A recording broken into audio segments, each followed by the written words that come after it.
Marco, io credo che la risposta l'hai girando per la città. Nello specifico sarà mia cura fare un sopralluogo con la tua presenza, dove andremo a vedere punti di forza e limiti sia di una rampa che dei gradini agevolati. La risposta a 24 ore di distanza dell'assessore del Comune di Venezia Francesca Zaccariotta a Marco Levedianos, veneziano, studente universitario di 27 anni, che dovendosi spostare su una sedia a rotelle motorizzata per la disabilità ha chiesto a Cafarsetti il collocamento di una rampa al Ponte della Pazienza a Venezia.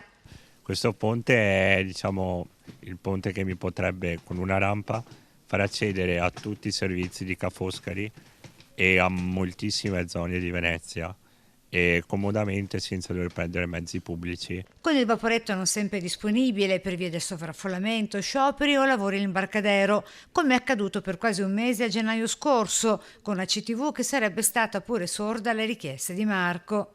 Per l'assenza dell'imbarcadero ho fatto una segnalazione alla CTV, non per lamentarmi dell'assenza dell'imbarcadero, ma per chiedere magari se ci fossero state dei servizi alternativi per farmi andare per esempio a lezione.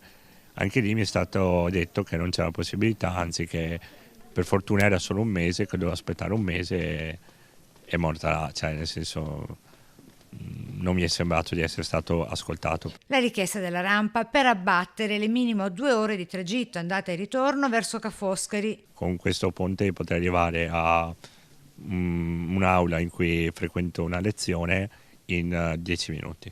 La Zaccariotto, che rivendica la sua attività di questi anni per rendere più accessibile Venezia, nonostante la sua peculiarità, promette di farsi carico delle richieste di Marco affinché la città sia sempre più inclusiva, dice. Mi piacerebbe dire che possiamo fare quello che serve al ragazzo per sentirsi libero di muoversi nella città come è giusto che sia.